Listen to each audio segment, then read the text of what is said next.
Hello, everyone. Thank you for attending our presentation on Omamoo Wangogamic, Keeping Indigenous Youth Housed by Decolonizing Transitions from Care. My name is Cynthia Pudu. I'm an assistant professor at MacEwan University in Edmonton, Alberta, and I'm happy to share this time with my colleague, Carola.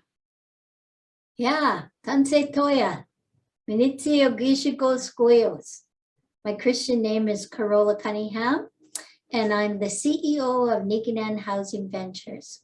I just want to welcome everyone, and before we get started, we've had a smudge now, and before we do anything, we always acknowledge that we're spiritual beings having a human experience, and we need to remind ourselves to ask Creator to be with us, walk with us, guide us through everything that we do. And Cynthia and I are here today to share a little bit about what we know about the program that we're running at Omamoo Wangogamic.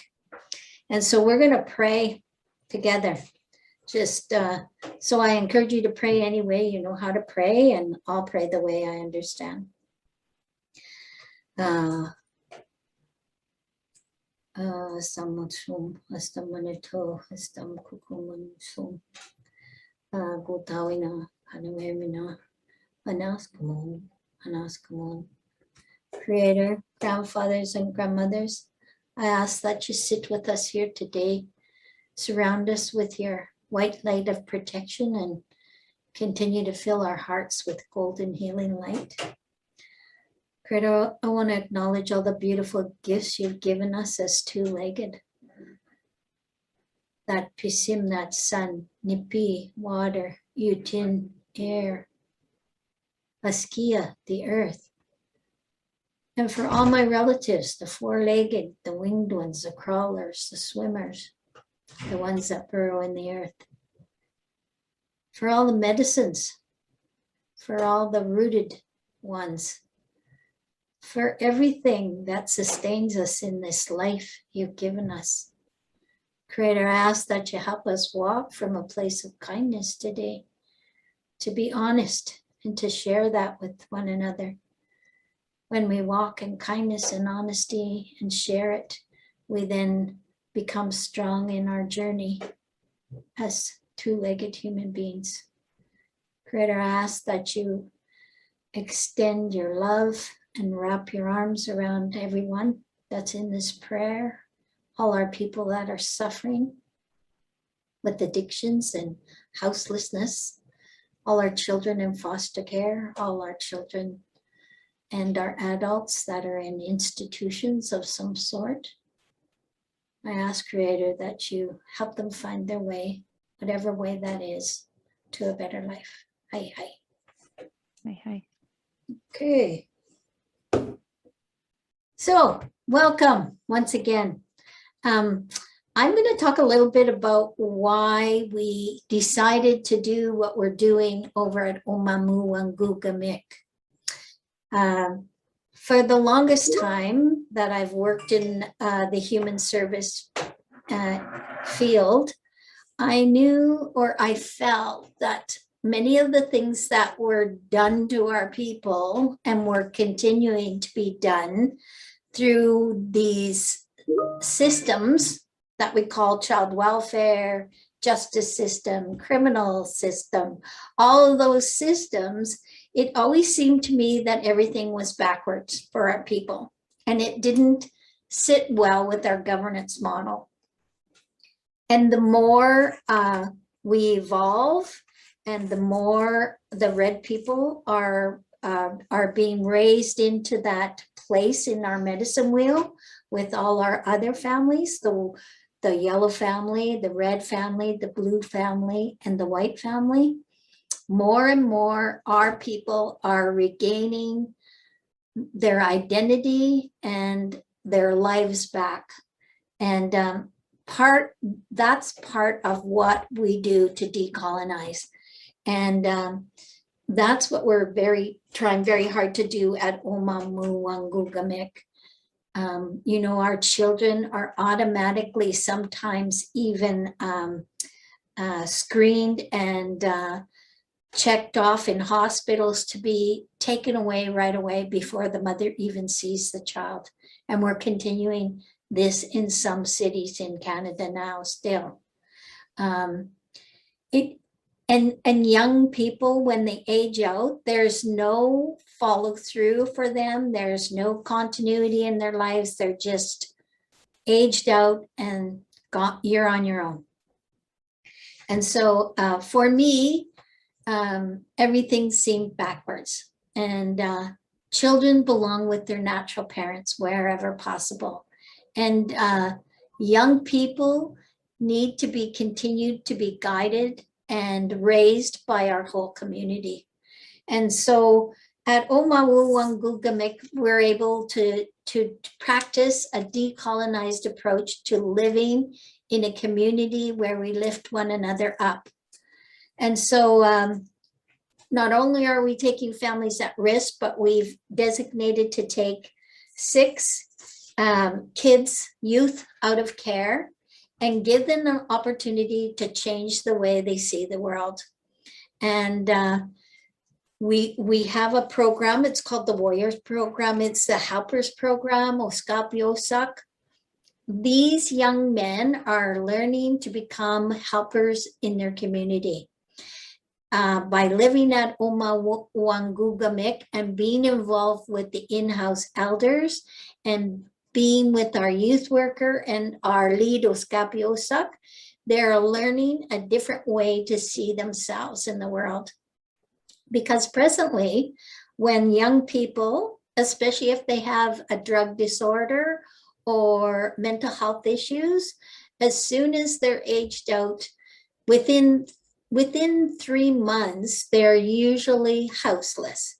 And when our young people become houseless, in order to survive, they may get involved in the criminal element, or they may start doing things that they are not probably suited to do. And so I thought, well, why don't we start to work with people that are getting ready to age out and keep that going, and teach these young men and these young women what it is to transition into their role as a young adult. And through our ceremonies and our way of life and the way we see the world, we have all of that within our culture and our ceremonies. And so that's why we decided to do what we do. So in Omamoo Wangugamick, we house families and children at risk of being apprehended. We house a collective group of young people aging out, boys and girls. And we house people that are considered level 1 in the housing sector.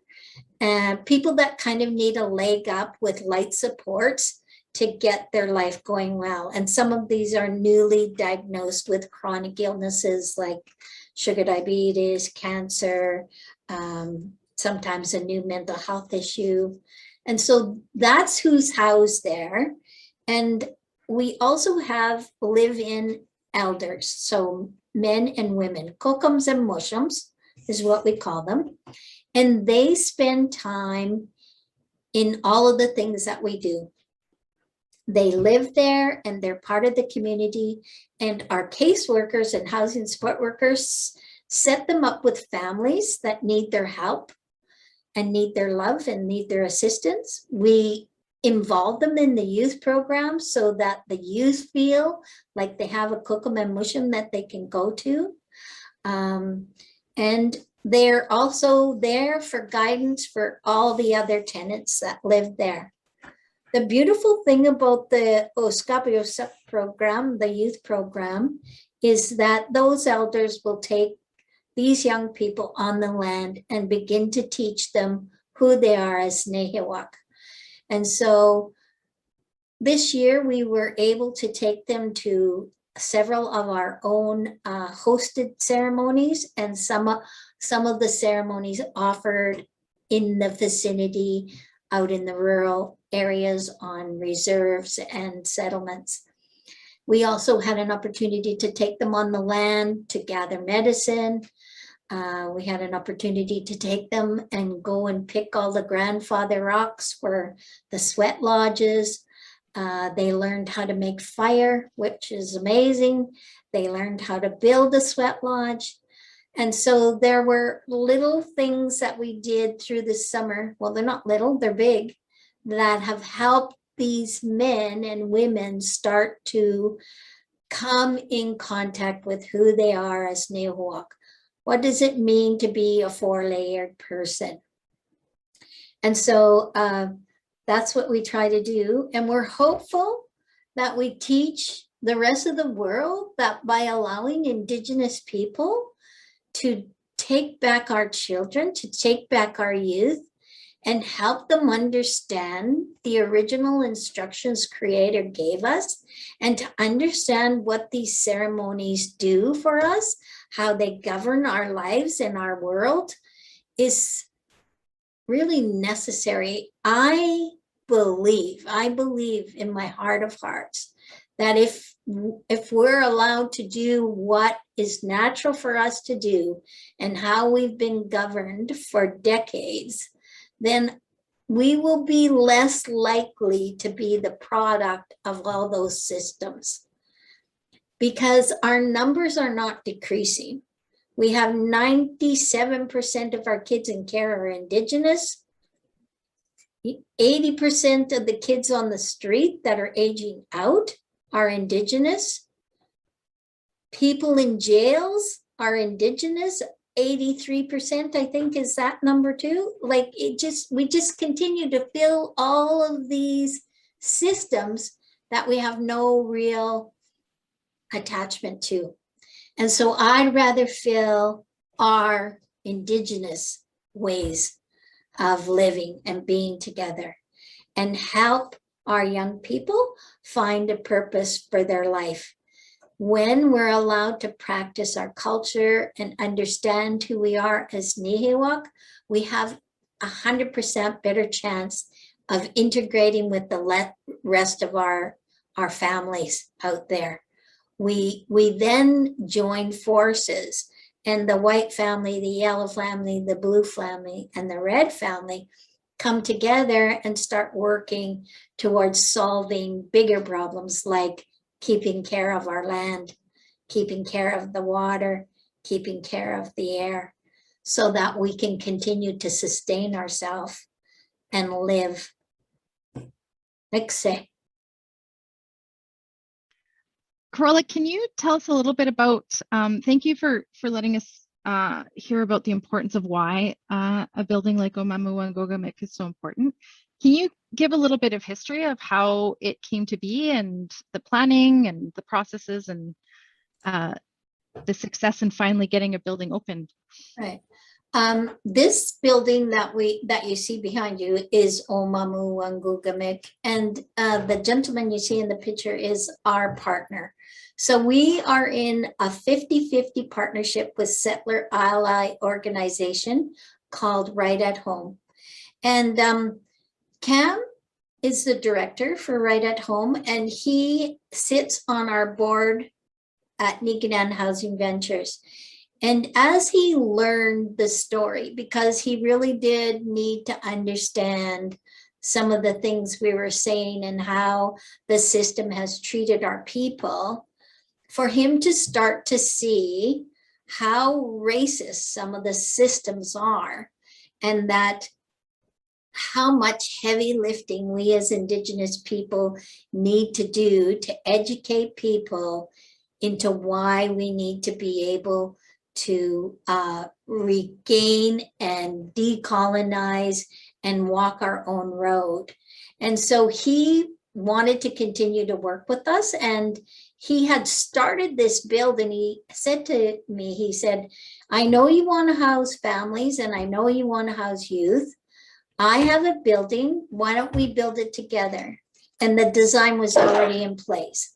And I said, absolutely, I'm on board. So we were able to secure some cornerstone grants and provincial grant money to individual organizations partnering together, and we built this.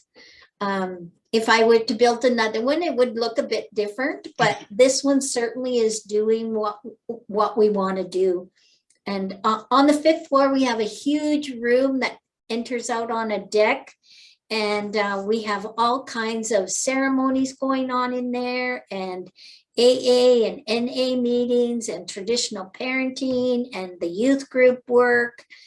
And of course, staff use it for staff projects. We did our strategic planning up there. It's a really beautiful building. And in the picture that you see, one of our tenants, and so we consider him to be a natural uncle in the place, painted the mural.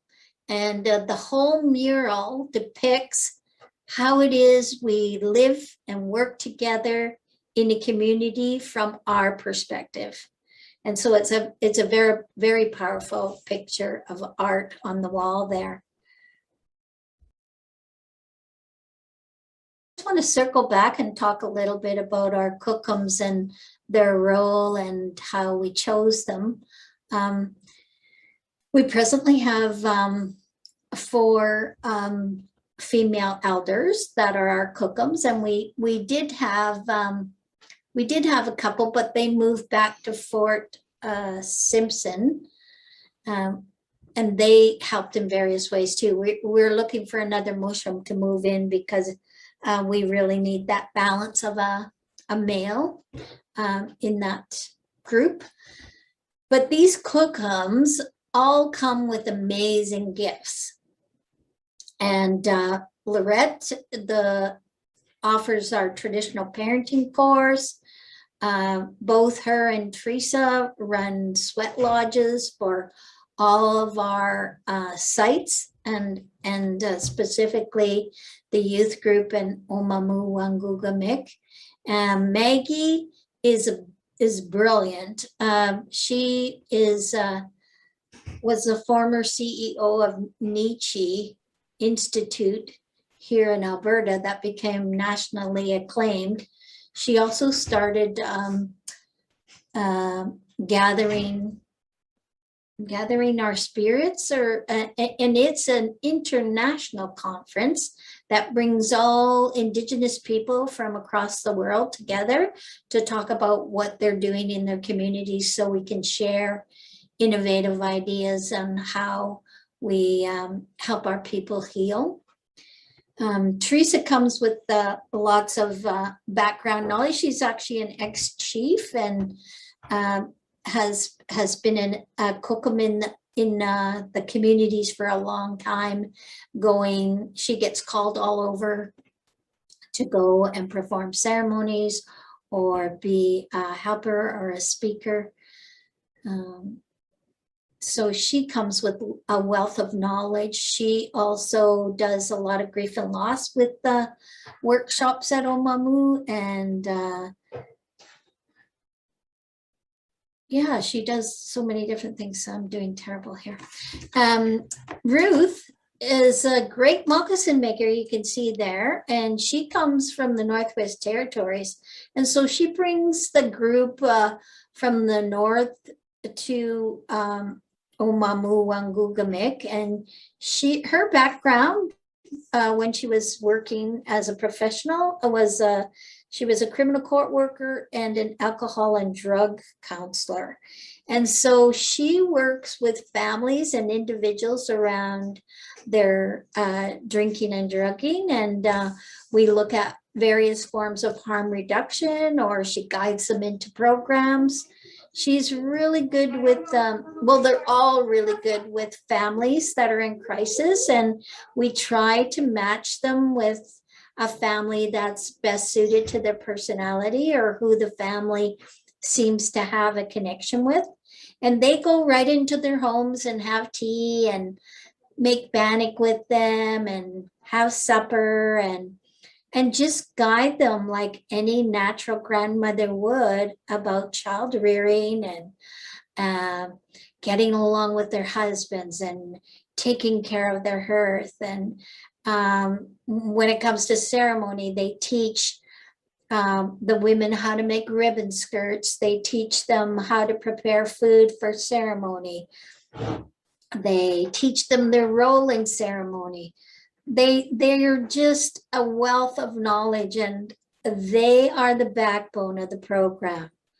They buoy everyone up in this little community that they all live in.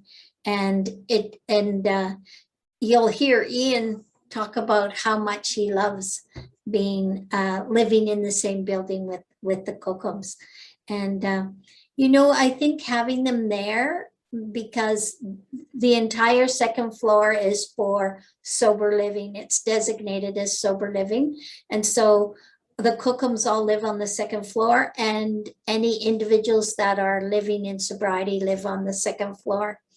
And so people that are living in the harm reduction floors, they are mindful that we have Kokums. And I think it helps curb their overuse. It doesn't stop it, but they are much more careful. I laugh when I hear Teresa saw them all gathering, and they're talking about, oh, I'm going to go buy this case of beer and blah, blah, blah, blah, blah. And she walked up to them and said, are you buying me a case? They all just went quiet. They didn't know what to do about that. So yeah, they keep them honest. They keep them thinking about how they need to change their lifestyles so they're more happy about having a life in the community.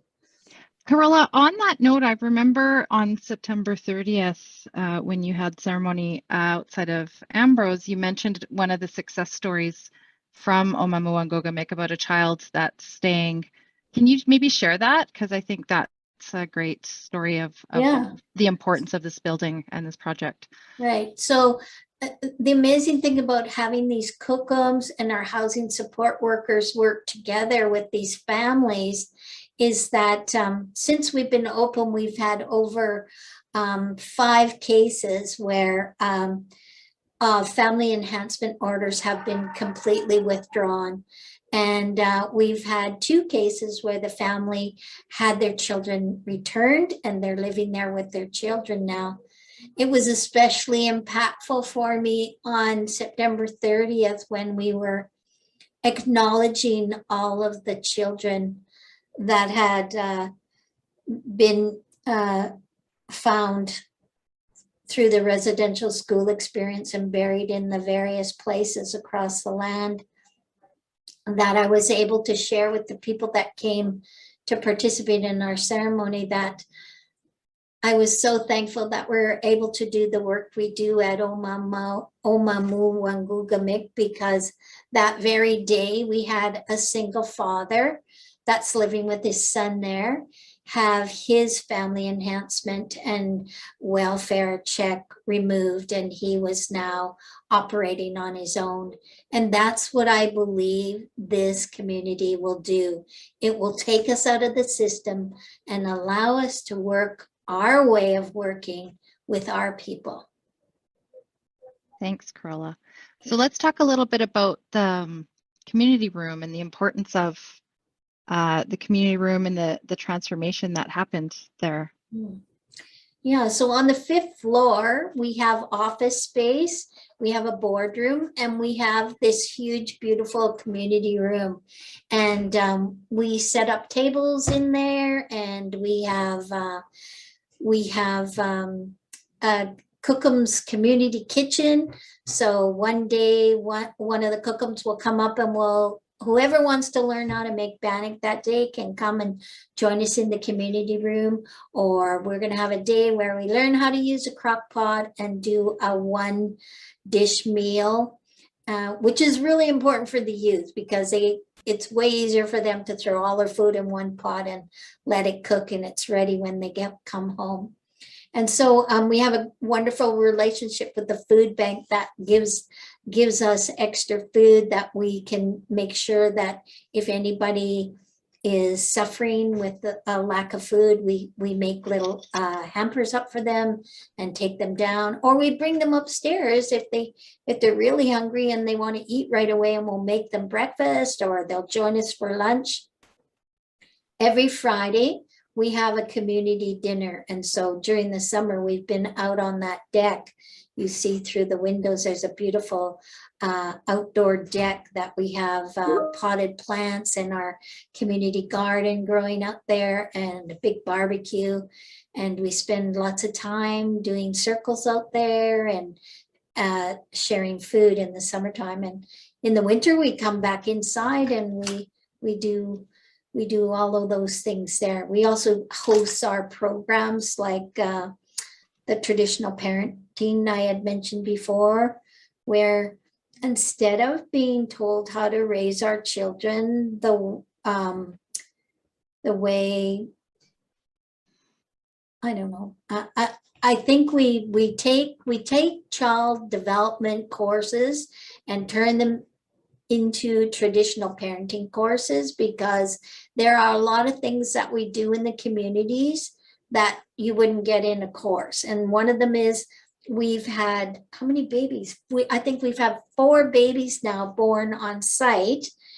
So we have an Indigenous doula and birthing mothers come in and work with the women. And we've put swings in their apartments so that they learn how to swing their children.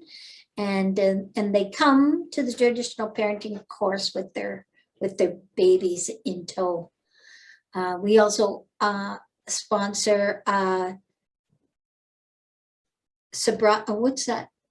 Sobriety. Wellbriety. So that's an Indigenous focused AA group. We have a traditional AA group, NA group, and then we have men's circles, women's circles, motivational circles, sharing circles, talking circles. Circles are big in this room. And on the other side of this community room, there's a space that we keep all our medicines in, and where the community is invited every day to participate in an early morning smudge and prayer, which one of the elders leads, where they learn about the protocol of tobacco. And the elders always start their day with a small teaching. And that really motivates and keep people going in a good, orderly direction for the day. Thanks. And tell me a little bit about the transformation that happened. Oh, yeah. So we have natural aunts and uncles that have moved into the building, and they're looking for a leg up, but they're very much independent, and yet they have become natural aunties and uncles to the youth and to some of the families. And so I had been talking to one of the natural uncles, and he is an artist, and I knew how beautiful his artwork was, and he knew what we were trying to do there. And so we talked, and I asked him, would he consider doing a mural about what we're trying to do there? And he said, yeah, like I would love to do that. And so I gave him proper protocol, and he thought about it for a couple days, and then he was ready to go. And we got him the paint, and there were youth that were involved in this process. They would come up and listen to him when he was painting, and he'd talk about what he was doing. And so I'm sure I'm not going to do justice to the mural, but I'll try. So each of these, like you'll see the winged one, and you'll see those musquash sitting there. And so and you see these the lower ones down below the bear. They all are teachers. They are the natural aunts and uncles. They are the kokums and the mushums. They are the ceremony holders. They are the workers. They are the people that carry the knowledge and the wisdom and the stories and the ceremonies that we're trying to pass on to the children. And so those orbs that are floating around, that's the spiritual connection that's happening daily throughout the building. and coming out of their mouths, and it's being shared with the younger generation below. And so there's much more to be said about this mural, but it gives you an idea of what Omamoo Wangugamik is all about. Thank you. And so it's such an amazing program, but I know everyone is going to appreciate how things have been really difficult this last, 18, 19 months. So maybe if you can share a little bit about the challenges that the programming and the youth have encountered, or everybody in the building have encountered due to COVID. Right. I think it was especially difficult because COVID, the beginning of COVID was the beginning of our program. And so, all the plans we had for all these events where we could bring people together was really hampered.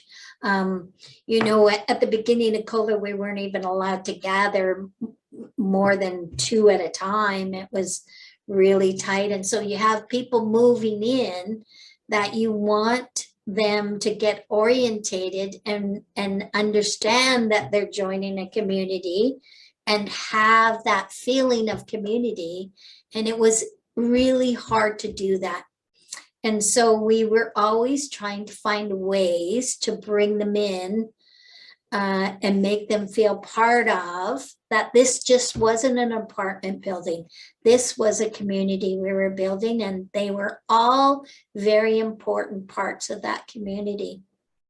And so when we tried to gather even for meals at the beginning, it was impossible. So the staff would still make the meals and they'd take them down and we'd share that way, and explain that normally we would be together sharing and breaking bread, but we still care about them. We still want to connect with them. And in our culture, food is our connection. We share our food so that people can live. We share our knowledge so that people can live. We share our wisdom so that people can live. We share our ceremonies. And so that's what was driving us to make sure we continue to share whatever we could, even with these stringent restrictions in place. And of course, come summertime, they lightened up a lot. And so we were able to do some things as groups on the land, get to some ceremonies that really had an impact.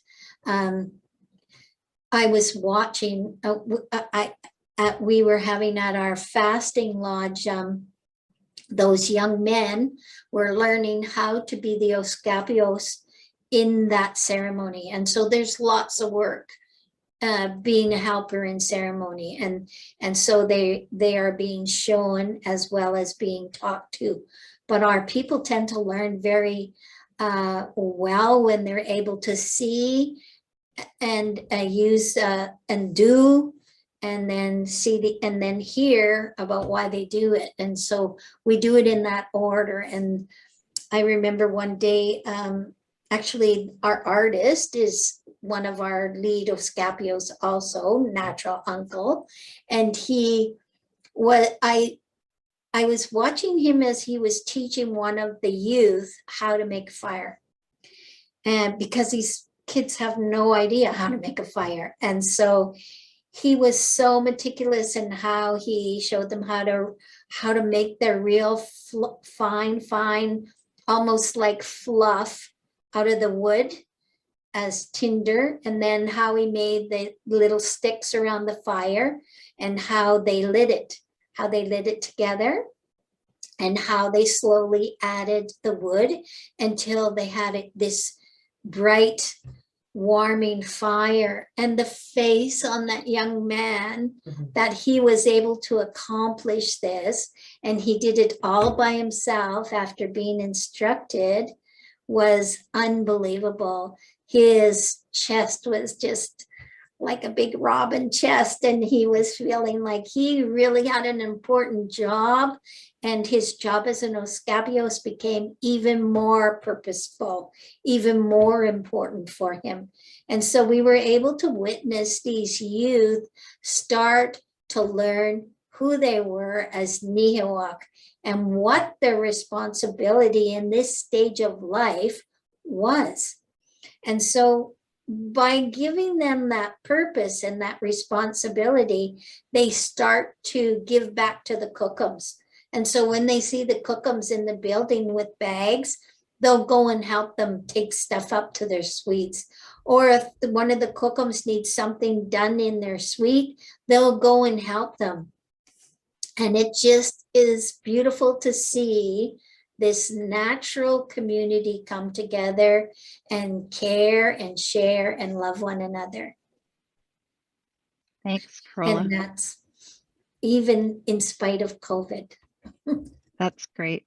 So I'm just going to transition now, and we're just going to talk, because this isn't just an amazing project, a housing project that was created, but we've been fortunate to get some funding by making the Shift Youth Homelessness Social Innovation Lab to follow this program and to document what's happening. So I'll just talk a little bit about what myself, as one of the researchers on the project, working together with Carola and her staff, and with the research team of Aaron Gray, Joshua Evans, Lori Sokoluk, Selena Vipond, and Cheyenne Gray Eyes. And basically, we've been working together with Carola and her staff for a couple years now, trying to build a research project that is two-eyed seeing, that looks at both the research from an Indigenous lens and uses Indigenous ways of knowing. So our research is always grounded in, or we hope is always grounded in ceremony. We are fortunate enough to have been invited to ceremony, and we actually started this research journey with a pipe ceremony with Carola and her team. As a two-eyed seeing approach, we also use the Western methods that we know as qualitative researchers to help collect the data. And so our plan is to really follow the youth through this project, and to get an understanding of what life has been like for them, and the experiences that they're having, and to really help document the importance of this type of housing that is grounded in ceremony and that brings the youth back to their culture. And so we can share this knowledge through conferences like this, through with other organizations that hopefully can help inform policy and continue to see the great work that's happening with Niganan and expand it. And hopefully people can learn from the great work that's doing. So I always say, we basically are along for the ride, but we're using the expertise that we have to collect data and document. So a few things that we're hoping to do is talk with the youth, then use art space methods for data collection, whether it's through photography or video.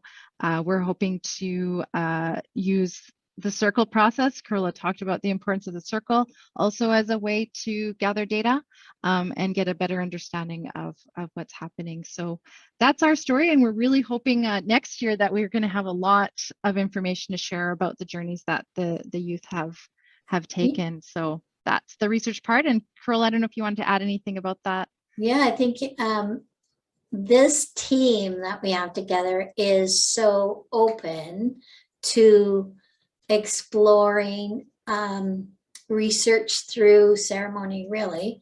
The fact that we're grounded in ceremony before we even started the project was so important, because when we open that spiritual door and allow our ancestors to guide what needs to be done, we often end up with an amazing process and an amazing end product. And one of the things that Cynthia's group was able to do because of COVID was to secure some tablets. And so these tablets are given to the youth, and they are encouraged to document their process by all kinds of different venues, whether it be taking pictures or drawing pictures or speaking into their tablet and talking about what they learned that day or how they were feeling that day. And then one of the other gals on the research project, I think it was Selena, built a place where they can go and join in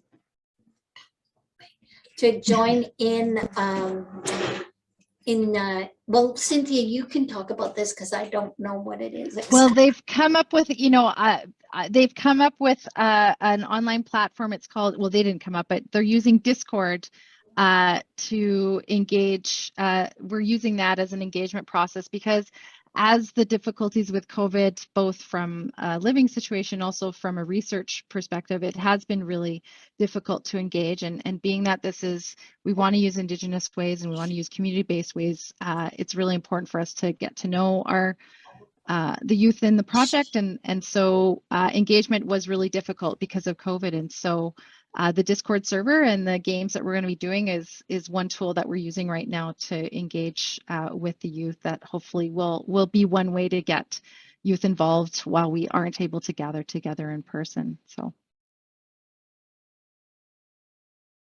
can you just in your own words kind of tell us what it's been like the last little while for you living at Omamoo and your involvement with the elders and being on the land in ceremony? Actually, it's been very wonderful. It's been very wonderful. I think it's actually a privilege to live here. With that, not only that, but I think what really got me was the friends I got, like the community here, you know? What's it like to be living in the same apartment that cookums are available? And I love that actually. When I was at fasting camp, and it was Teresa. Teresa's there. I just love Teresa. She brought me to tears with her teaching. I was like, oh my God, it's so true. It's so real, you know? But it was beautiful, so poignant. It was then against that, the backdrop of love. What is it? She was in the building. One of the best elders. She lives in the building. I didn't know she lived in the building. I was so happy when I discovered Teresa lived in the building. It was amazing. I was very happy to find that out. When you're living at Omamoo, did you go to treatment? I did. Yeah, I did. I went to treatment for it. Yeah, I did. Yeah. And how's your drug use now? It's good. It's good. It's not good.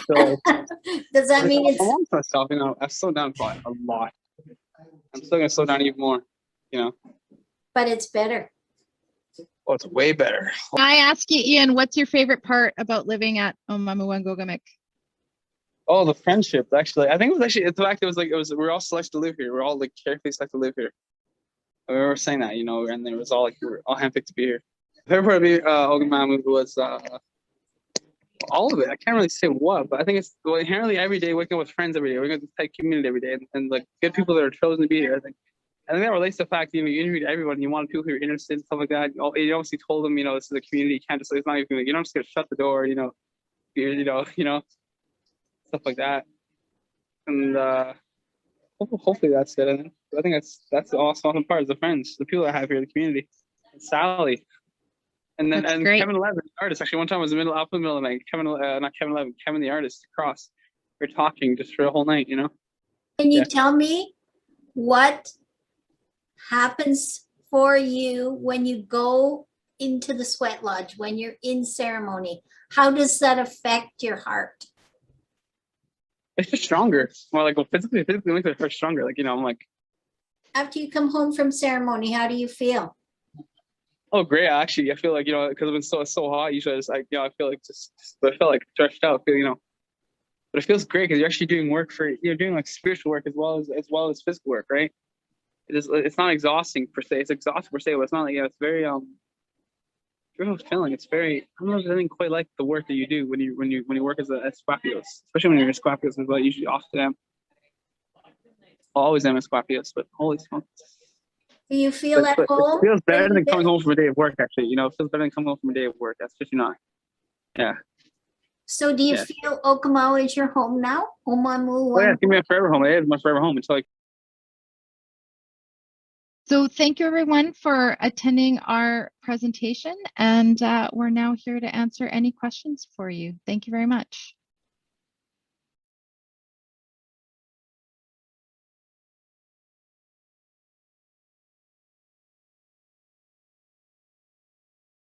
Home.